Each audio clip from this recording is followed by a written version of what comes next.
کیا چینی باشندوں پر دوبارہ حملے کی منصوبہ بندی ہو رہی ہے؟ جامع کراچی حملہ، سہولت کار کیسے گرفتار ہوا؟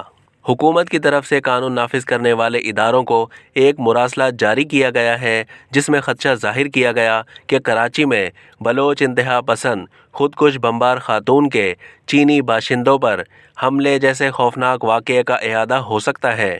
بلوچ قوم پرست کے ایکٹیو گروپ کی طرف سے ترقیاتی منصوبوں پر کام کرنے والے چینی باشندوں پر دوبارہ حملے کی منصوبہ بندی کی گئی ہے۔ اس مقصد کے لیے 2 خودکش خواتین بمباروں کو تیار کیا گیا ہے جن کی شناخت زیمل بلوچ اور ہنی بلوچ کے ناموں سے ہوئی ہے، جو کراچی میں خودکش حملے میں مرنے والی خودکش بمبار خاتون شیری بلوچ کے پیغام کو سوشل میڈیا پر پھیلا رہی ہیں۔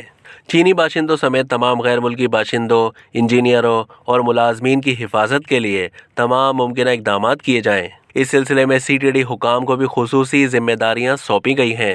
دوسری جانب کراچی یونیورسٹی میں خودکش دھماکے کے مبینہ سہولت کار کو گرفتار کر لیا گیا۔